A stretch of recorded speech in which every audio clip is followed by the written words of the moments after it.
आता पाहूया टॉप 9 मोठ्या बातम्या।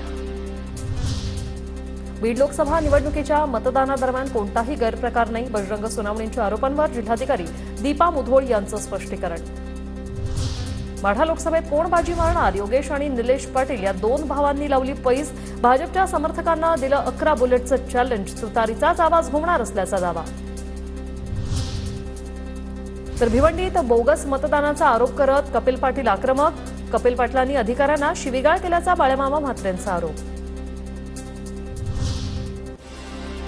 लोकसभा निवडणूक निकालापूर्वीच ठाकरे गटाचे अंबादास दानवे यांच्याकडून विधानसभेसाठी तयारी सुरू, प्रत्येक तालुक्यातील पदाधिकाऱ्यांसोबत लोकसभा निवडणुकीची माहिती म्हणून आढावा बैठक।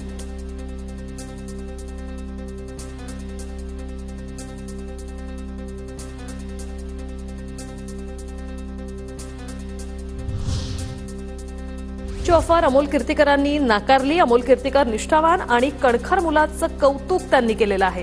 करताना शिंदे गटाच्या गजानन कीर्तीकर यांनी भुवया उंचावणारं विधानही केलंय। बीडमध्ये बोगस मतदानाच्या रोहित पवारांच्या आरोपानंतर निवडणूक आयोगाची बीड जिल्हाधिकाऱ्यांना नोटीस, बोगस मतदान झालं नसल्याचा निवडणूक विभागाला गोपनीय अहवाल सादर।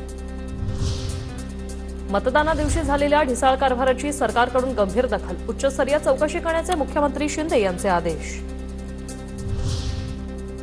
राष्ट्रवादीचा तळागाळातील कार्यकर्ता काही कारणाने दुखावला, कार्यकर्ता वेगवेगळ्या विचाराने जाऊ शकतो, मावळचे महायुतीचे उमेदवार श्रीरंग बारणे यांचं वक्तव्य।